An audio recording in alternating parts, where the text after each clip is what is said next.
this is StayLit Love here, and I'm here to bring you a lituation as above, so below for the astrology forecast this month, February 2019.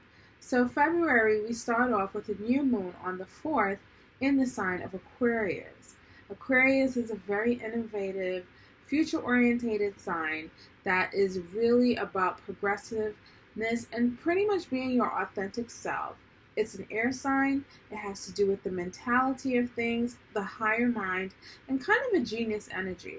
So, activating the new moon energy for this month, we're looking at a lot of things moving forward, the future. And how better is that considering that, this is the beginning of the year. People are still setting in their New Year's resolutions. I like to call them more of intentions. Especially for the new moon, it's perfect to really set your intention. So this would be a really great time to have a ritual where you're setting your intentions about what is it that you are projecting in the future. We also have some planet aligning as well, which is Jupiter, which is a really benefactor planet. It's one of my favorite planets. It's the largest planet in the solar system. And Jupiter is a fire sign. Its rule is fire energy. It's ruled by Sagittarius. Well, it rules over Sagittarius. And so when you have an air and a fire sign, they're very complementary. So this is a sextile. The meeting of these two planets, considering that I believe this new moon is at 15 degrees Aquarius, and right now Jupiter is at 18 degrees. So we have a 3-degree orb. So this connection is really harmonious, and it's pretty much giving all of us the opportunity to have faith in the future. Like, we're feeling like this optimistic, faithful, having faith in your future. Past January, it's been a lot of Capricornian energy, and we still have a little bit of Capricorn energy here this month lingering. But with this new moon, it's just bringing like this lightness to the energy, to our emotions, to our instinctual awareness, which is how we feel. So with that said, we're looking to, it's really good to project your emotions where it's optimism, where you're feeling faithful, where you're feeling joyful, jovial about your future. So be sure to do your rituals this month. I would say a great technique is to do some visualization about your future that you're projecting. Meditation is always good. Writing down, like write a note to your future self. That would be really good. And make sure you include your emotions and how do you feel. And go big. Go all the way big, because we have Jupiter really giving you all the goodies for what you want to set forth and intend for the future. So what we have next is that February 4th, we also have Venus entering Capricorn. So Venus entering Capricorn is really an interesting energy. And so with this energy, we have, it's like a really classic defining of what we value. We're valuing more traditional things. We're valuing commitments. Venus rules our relationship. Venus also rules women. Venus also rules money as well. So right now, with Venus going to Capricorn, and this pretty much lasts for about a month, I would say for this throughout the whole month, you want to really value things that will last. Valuing things that will last will bring you everything that you find to be a committed effort. This is giving you lasting value when you think of Venus in Capricorn. I would say Venus also rules fashion, so really classic looks is really important. Like the classic look that will transcend any trends is really good in beauty, like hence the red lip. The red lip is always in fashion, is always something that's trendy from the 20s, the 30s, the 40s, 50s, and so forth. Another thing, I would say being a little conservative with your money will be really good. Consider going maybe thrifting where you're getting old items or antique shopping if you want to buy yourself something, because Venusian energy is all about, feeling good and buying great things and possessing and having the best of the best. So when you're shopping and you're going out, say you're buying stuff for your home, it'd probably be a good idea for you to go to like a antique shop. You'll probably find something really quite valuable. Again, saving money is really a good thing. You probably will be rewarded very well. Going to the banks and figuring out how you can save money. We in the United States, we're all getting our taxes, or we're preparing to do our taxes. So if you get your check, and you should before this transit ends, it probably would be a greater idea to conserve things. And in regards to relationships, relationship energy is really something that you would want to be like. Probably find a lot of people committing to things that they value, relationships that they value. Taking it to the next level. Capricorn is very ambitious energy, and Venusian energy is all about love. So you probably want to take love to the next level. Anything that's dear to your heart that you value, you want to take to the next level. And in order to take it to the next level, you would have to pretty much conserve it, commit to it, and also go for it for the long run. So that's Venus and Capricorn. Next, on the 10th, we have Mercury entering Pisces. That's a beautiful energy. Mercury, we know, a lot of people know about Mercury. I would say a lot of people learn about astrology, or that's their gateway to astrology, through the Mercury retrograde. So Mercury retrograde, it rules our mindsets, the way we think, the way we communicate, technology around us, driving. It even rules our cousins as well, our community, our close-knit community and neighborhood as well. So Mercury now going into Pisces. Pisces is a very feminine energy. It's an energy that's very nebulous, very spiritual, very abstract. So when we talk about Mercury going into Pisces, the energy is really quite, our mind is really non-linear. We're not really thinking pretty objectively or logically. Our minds, we tend to have more creative thoughts. We tend to probably get downloads from, I don't know how I figured that out, but it's like something that could be maybe from a dream. Pisces also rules the dream world as well. So you might also find that, when you wake up in the morning, you just have this wild creative idea about doing things. So I would suggest throughout this transit, it'd be a good idea to kind of have like a pen and pad, a notebook right next to your bed and your nightstand. So when you wake up, you probably would have some pretty profound dreams that will give you some great ideas as well. Another thing, like artistry must be really big. If you're an artist, this is a great time to create. You might come out with great ideas. If you're like a songwriter or a painter, because Mercury also rules our hands, you might be drawing up and writing up some really beautiful bodies of work, of artistic work, because Pisces does rule the creator, the artiste of the zodiac. So our mind is going into that place. So we're coming up with very creative ways of communicating our ideas and so forth. And our mindset is more or less, less logical, but more dreamy, more romantic. Another thing, also, romance might be a big thing. You might be professing your love, and this is perfect because this is near Valentine's Day. So Mercury in Pisces might have a lot of people really speaking from their heart, because like I said, Pisces is a very feminine energy. It is the higher altitude of Venus energy, so it's unconditional love. So people might be professing their unconditional love to each other for the Valentine's holiday, or just throughout the whole month. And I find it so beautiful. It's a very creative energy. And also, I would use this energy to meditate as well, because Pisces also rules our spiritual nature, and meditation also has to do with the mind. And so, because the mind won't be so busy with so many things, it would be kind of on a flowy energy, meditating and pretty much releasing all that logical, all that, frantic energy and stuff that it was when it was in Aquarius. When Mercury is in Aquarius, we probably had so many ideas, just like so many genius things, and probably felt restless. Now the mind gets to relax, and so you take this time to pretty much have a meditative session, really release all your thoughts, drop your energy down to your heart, and listen. And it might be, you'll be surprised at what you'll hear.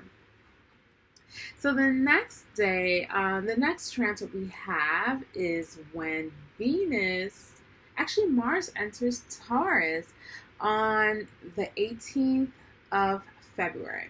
So Mars entering Taurus, this is kind of giving us another slowdown, a calm, because when Mars was in Aries, it was at home, and it was just like that push energy. And we probably really needed that. So, at the start of the year, with the intent of getting everything done, starting the year off right, having the courage and the energy. Now, when Mars is going into Taurus, it's like, okay, I did a lot. What's the worth? Like, is this worth my time? Is this worth, not even my time, but is this worth my energy? Mars in Taurus is really asking, is this worth my energy? Now, Taurus is ruled by Venus, so it really likes to calm itself and just eat and just enjoy the finer things in life. And so Mars, it's a very forceful, passionate kind of planet. And in Taurus, it's just the warrior in us really wants to know, is this worth all this energy? So right now we are assessing what is worth our energetic, our force, our drive to go after the things that we desire and what we find passionate, and what is it that we want to go after, and so forth. So this is the energy now. We're getting a little slowed down, and we're grounding ourselves with what is it that we're going after, and not just going, doing things and thinking later, as impulsive as Mars and Aries can be. So Mars and Taurus is really, grounding our energetic vibrations when it comes to what is it that we want to go after, our energy, our passions. It's really more sensual. We're more feeling our bodies. This will be a good time for a good massage, I would say, but it will also be a good time to kind of assess your finances, because Taurus does rule money. Like I told you, it's ruled by Venus. So maybe you want to take the time, again, another theme about finances. When in the States, we get our taxes, you probably want to assess and probably, put your energy towards that, and just check out what is it that you want to allocate money for certain things, what is worth your time. Taurus energy is about, self-worth. So, you have to preserve your energy, and that's all about self-care when it comes to, the energy that you put out there. So you need to really take accountability and be reliable, and easy does it. This is slow and steady energy. This is the slow and steady wins the race. So take your time towards what is it that you're going after, what is it that you're passionate about, and so forth, and always ask yourself, is this worth my energy?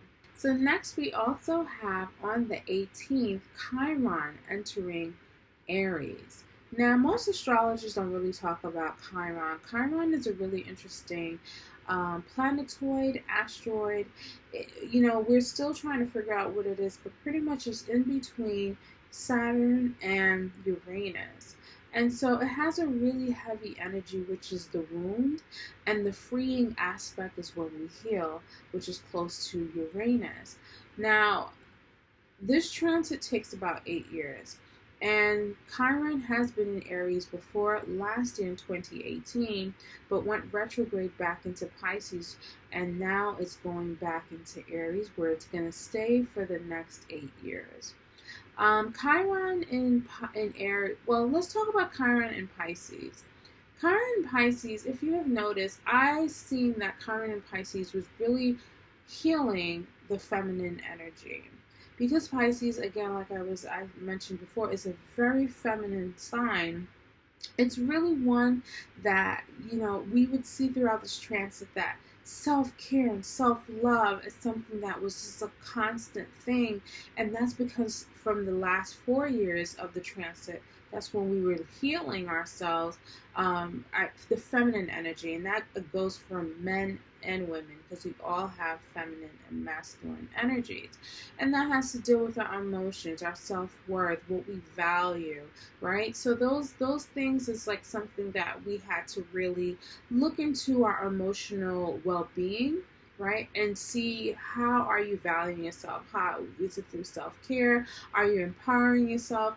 I mean, there has been so many initiatives to help women, to push women to be more empowered, to feel good, because women in this society is usually, putting all the energy outwards to everyone, caring for their families, and and what we doing our work and stuff, and we have our children, and sometimes we're the last people that we take care of. And so then we have to kind of empower ourselves, and that's that feminine energy, regarding all people, all of us, because we are so outside driven, like, work driven, and don't really take care of the emotional well-being. So I would say from this whole transit, it really has healed the emotional wellness of the collective, of where we are. At least I would say we have really gained consciousness of the fact that, wait a minute, I have to take care of like the internal world as well. So now on the 18th, with Chiron going into Aries, there's more of a masculine kind of wound that we will be seeing. So with Chiron's transit, it's called the wounded healer. It's pretty much the mythology that comes with it is that there was a medicine man who shot himself, who had a bow and arrow. He was actually a centaur, kind of like the symbol for Sagittarius, half man, half horse, or half beast. And so he was more of a medicine man, an herbalist, and so forth. And his medicine, he shot himself in the foot. So it's like it's like he has the medicine to heal, but also it poisoned him. And he was unable to like really fix himself.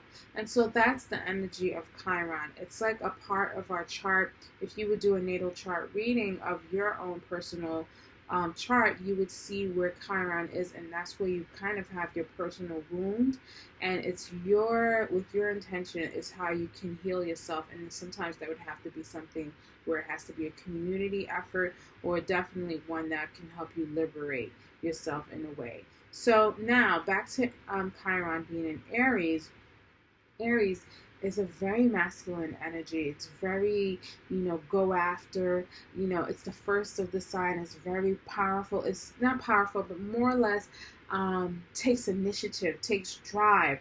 It rules the body, it rules the head, right? And last time Chiron was in Aries, I find it really interesting, was during the Vietnam War. And this is the first time we saw like the wounded soldier. This was the first time we saw like the real repercussions of war. We saw our men coming back, and they were wounded. And Mars and Aries energy is usually known as the warrior, as the soldier. So we were seeing the wounds of that. But at this right now with this transit, I think we're seeing how the masculine energy needs to heal. And I think with last year, with the Me Too movement, we've noticed how men of power have taken advantage of, their status, with, you know, all the allegations and the rape and all everything that was going on with throughout the whole Me Too movement. And you know, we're all looking like, wait a minute, this isn't right, and this is something that's been going on right now. So I think that's the beginning of seeing the wounding of the masculine energy. We also have another buzzword that's going on, like, which is toxic masculinity. I attest that to Chiron and Aries, and that probably was happening when Chiron is in Aries last year. So there's going to be more themes that's going to really focus on the masculine energy of maybe driving, doing things too much, you know, being so impulsive, just you know, like that masculine energy. It's going to be some wounding, and we're going to really, it's going to be a gaping wound that's going to occur for the next 4 years. And I would have to say within 4 years after that, that's when we're going to start healing that energy. So how will you start healing your masculine energy? Or we'll look to your chart where Chiron is. And through when I go through each sign, I will tell you where this wound will be occurring, and so you can get a head start and have, you know, a real awareness of how you can begin your healing process. So the next one, on the 19th, we have a combination, the full moon in the sign of Virgo. So Virgo is the sign of service. It's a sign of servitude. It's the sign of our health and well-being. It's the sign of our vocation, our day-to-day work, our lifestyle. These are the themes of Virgo. And so there's going to be a full combination, a wrapping up of those themes that was mentioned. And it's going to come to awareness in a real heightened emotional way. So you can probably find yourself maybe, you know, you're ending a job, or you're ending a bad habit, so you can and so you can bring in a healthier habit. So the full moon in Virgo, that's going to be quite interesting, and we're going to talk about that when the full moon, when we get closer to the 19th, where I'll do a whole video about that. The next day, we also have the sun enters the sign of Pisces. So now the sun meets up with the Mercury, and so we're all in this nebulous, calm, you know, relaxed energy. Kind of delusional too. And I would have to say, even with Mercury in Pisces, there could be a lot of delusions, and from a macro level, we can definitely understand with what's going on around the world. And I must also say, Mercury in Pisces really gives me that media situation. So there could be a lot of deception in the media as well, because Pisces energy can really dissolve the truth, you know, and no one knows what's going on and stuff. And that's kind of been the theme with news on a macro level of what's going on. So we probably would see more of that and heightened illumination and awareness of this, or the creation of it, when the sun goes into Pisces as well. Now, Pisces is a very spiritual sign. It's a sweet sign, and I think it's one time for me. I love to travel around this time. Like, I live in New York City, so it's the dead of winter, right before the spring happens. Fares are really cheap and stuff wherever you want to go around the world, and so when you are doing with the sun in Pisces, it's like such a good time to retreat, because it's right before, you know, the new beginning, when Aries season begins, where pretty much this is when, you know, spring starts and things starts to blossom. So this is the end of the winter. This is the ending of the cycle, the zodiac cycle, and so forth. And, you know, it's a time to relax. It's a time to rest. It's a time to rejuvenate yourself. It's a time to heal. It's a time to love. It's a time to create. You might want to recreate. You might probably have cabin fever, so you're probably inside a lot, you know, and you just want to create something that you can launch the next season. So look out for the sun in Pisces, where you'll feel this creative, nebulous, relaxed energy. but beware for the delusions that may come around where, or you might want to sleep too much or probably drink too much, because Pisces energy can kind of create that vibe. I mean, just think of St. Patrick's Day. That's around when that's in around Pisces season, and we all know St. Patty's Day, we get a lot of drinking. So yeah, look out for Pisces season. It's gonna be a good time. And so let's move forward and let's start the forecast for each sign. Cancer, how are you? So the Aquarius new moon starts off this month, February, on the 4th, in your 8th house. So there is some deep new emotions that's emerging. And you're not feeling any kind of shame or want to hide it. You're quite optimistic about what's emerging. And this new moon is activating a place in your chart that's quite hidden, but yet at the same time, it's really opening you up to your shadow side, enjoying it. It's also opening you up to intimacy, getting what you want, what you desire, changing. Change is good. You're okay with change, and if anything, you're very optimistic about the changes that's coming. You feel good about the changes that's to come. Your future self is really developing in a way that you are so attuned with all parts of yourself, all your desires. And when you are attuned and aware and is optimistic about it, especially with Jupiter sextiling Aquarius, there's a great new opportunity for you to transform yourself into something that will allow you to have a great rebirth, to allow the 2.0 version of you to emerge as your future self is emerging with this new moon in Aquarius. It's a really great energy activating your 8th house. Really beautiful. And on the same day, we have Venus entering Capricorn in your 7th house. So there's a lot of relationship energy here, because the 8th house is like really the intimate part of relationship, and the 7th house is the committing and the contractual relating part of relationships. So with Venus entering Capricorn, and this happens every year, there's a sense of your relationship stabilizing. And what a great time, as this is the month of Valentine. So, you might be stabilizing and leveling up your relationships, or committing to things that you really value. Now, if it's not relationships, it's definitely you having that real committing to things that you value, to what you value within partnerships. So you might be realizing this is someone I can really do business with. And this would be also a good time to connect with people or with a partner with doing business and so forth. You will find it very valuable to you, and something that is sustainable as well. And so this month is also, like, back on relationship, a great time to take your relationship to the next level. And this could be your relationship with money too, like sustaining your money, making your money very long and stabilized and have longevity, as this is Capricorn. So what relationship do you have with money? How do you feel? How do you value it? Would you find it worthy? I'm just tripping over my words, but do you find it worthy for you to kind of like invest into your what is it that you value, not for now, but for a long time?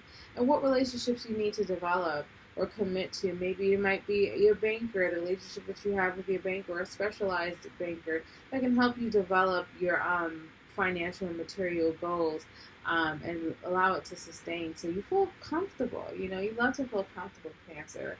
So it might be feeling comfortable in, the money, letting the money flow where it's sustainable. Or it could be with you and your honey bunny, your significant other. Or it could be with a partnership that can really help you. You guys can come together and create like something dynamic, or sustain a business model that will last, and that you find quite valuable too. On the 10th now, you have Mercury entering Pisces. And so Mercury entering Pisces, this is your ninth house. So your mindset is really based on a lot of spirituality.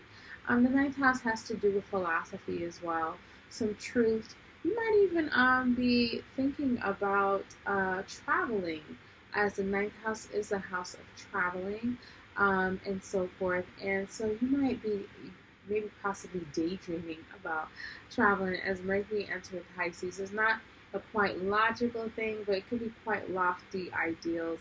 So you might have some lofty thoughts, some spiritual truths that may come through, maybe through your sleep, because Mercury in Pisces might make you quite drowsy, but not even just drowsy, but say if you want to go into the meditative state, I would definitely recommend that. That would be really a good time for you to get some downloads about your spiritual truths and your beliefs. Consider your beliefs.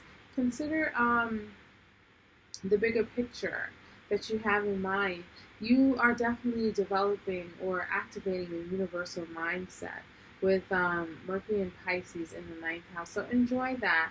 I think you should definitely explore that through maybe watching a movie on or a documentary on different cultures. So you can probably travel from your armchair. That sounds like a Mercury and Pisces thing. And considering you're a Cancer, you love to be in the comfort of your own space. So you can travel and discover something new, or maybe read a book about a different culture and so forth, and maybe about spirituality or Buddhism and so forth. That'll be a good look, a really good look. So look into that, Cancer. The day before Valentine's Day, February 13th, we have an interesting conjunction happening, and that's with Mars and Uranus in the sign of Aries, which is your fourth house. So, no, it's not in your fourth house. Mars conjuncting Uranus in Aries is in your before Cancer is Gemini, Taurus. So 12, 11, 10. It's in your 10th house. Okay, so Mars conjuncting Uranus is happening in your 10th house. So February 13th, the day before Valentine's Day, you have a conjunction, an interesting conjunction happening. And that's between Mars and Uranus in Aries, which is your 10th house. So you might have this sudden drive to attain certain goals, ambitions, and probably be thrusted into the world, not the world stage, but a career status, a leadership role. If you're a father, you might suddenly become a father, or quick conception. I mean, maybe not, but there's something really interesting that's happening in your 10th house of your goals. You can really attain your goals really quickly on this day, February 13th. So really think about some of the ways that you can attain your goals as Venus enters Capricorn. That's a really goal-orientated sign, and it's also in the 10th house, which is the same ruler, Capricorn. So it seems like to be something that's happening within your career and your status, something that's stabilizing, but really in a quick way, and you're feeling energized to go after it. So go after it, Cancer. On the 18th of February, you have Mars entering Taurus, which is your 11th house. So here you find yourself initiating valuable relationships, going after what you value and hope for.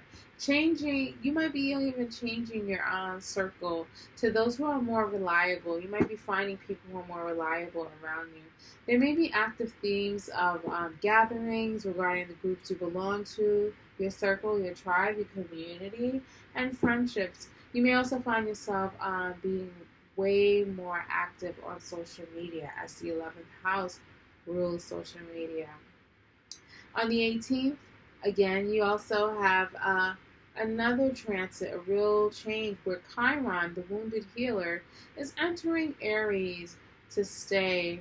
It was in Aries last year at 2018, but this time it's here to stay for its 8 to 9 year run. Now, the wounded healer, Chiron, he definitely is here to help us transform and to heal ourselves. And with awareness, I feel like it will be a quick way to heal, especially with Aries, with Chiron being in Aries. And this is activating your 10th house. So there's going to be some wounding about, being about achieving your goals, Cancer. You might have some wounding, or the way you identify with your goals, the way you identify with authority figures, your father maybe, your status that you're currently in, and so there's gonna be some wounded like coming from those themes. And the more you're aware, like I said, it's the quicker you can literally heal yourself. So this is something I want you to be aware of. Again, this is going to happen between 8 to 9 years. So this is a long transit, and it's something you should definitely be aware of, as it will be activating your 10th house of careers, status, authority figures, and your ambitions as well. So really consider that and look into that. It's really important, as transforming and healing is part of the human experience. So knowing about it is really one to help you get a head start on your healing. That same day, you have there's a lot going on the 18th. Venus and Saturn is conjuncting in your 7th house. So whatever that we had. We already had Venus in Capricorn, right? It's been happening this whole month, early this month. So now the Saturn is the ruler of Capricorn, the planet that rules Capricorn, is conjuncting Venus. So it's like another solidifying thing that's happening when it comes to your relationships. Relationships seems to take a precedence this month for you, and what a month for that to happen, Cancer. Considering that, it's Valentine's Day. So there's a traditional term, a traditional solidification that's happening. Something solid, something of lasting value, a partnership of lasting value is coming your way. Maybe even a Capricorn. So look out for that. You are partnering with people who's going to be there, who have lasting value, be it within personal relationships or within your business partnerships. After that, on the 20th, the Sun enters Pisces, and this is your 9th house. So there's an illumination of your spirituality. There's creation energy, and realizing one's ultimate truths and beliefs. There'll be also themes about higher education, philosophy, and wanting to grow, travel, and also connect with others, from people from other cultures and foreign things. You might even want to, schedule a vacation. I myself like to schedule a vacation around this time of year because I'm living in the northern hemisphere. This is like the thick of the winter. So, being able to hop on a plane and go maybe somewhere warmer will be quite ideal, as Pisces energy rules traveling in the 9th house, also rules different cultures. So consider that as a treat for yourself, since you do have a lot of 10th house energy. If you can squeeze in a few days or maybe a weekend or a week to go abroad, that'll be great. If not, you can always travel from your chair. You can travel from watching something on TV. The same way with Mercury in Pisces. The Sun in Pisces at the end of the month on the 20th will definitely allow you to really create that that space of which you'll be illuminated by your truth, your beliefs, and traveling different cultures and so forth. And lastly, on the 22nd, we have Mercury conjuncting Neptune and Pisces. Again, this is the 9th house. So again, the culmination of this energy of Mercury, something with it about your mindset, some philosophy. It seems like it's going to be spoken. It's going to be highlighted, really strongly around the 22nd. So look out for those energies, these same themes. You might possibly go into higher education. You might speak within a group of intellectuals, or maybe you'll probably speak at a college or some sort. Philosophy, and so you might, speak dissertations, might be a theme. Communicating religious texts might be some of the things that you may be doing when the Mercury Neptune conjunction occurs in Pisces in the ninth house. So enjoy that energy as you learn and grow this month. So this month I have a lot of themes with your mindset and also with relationships. So if you'd like to get a further connection, personal reading of the activation and how it really personally affects your chart, feel free to visit my website, StayLitLove.com. And not only that, I have illumination readings based on your natal chart. I also do synastry readings, which is you and your significant other, or anyone you're partnering with. And this is perfect for, the holiday of Valentine's Day, and especially you, Cancer, as you have a lot of seventh energy activation and so forth. So we can also look into those deeply if you are interested. So again, it's such a pleasure. I just want to say, first and foremost, it's a pleasure to connect with you guys. I love my Cancers, and it's my first video. I'd love to hear your response. What do you think? And this is just first of many. So connect with me, like, subscribe, as I'll be putting out more videos like this. And yeah, I'd love to connect with you guys more. And always stay lit, love.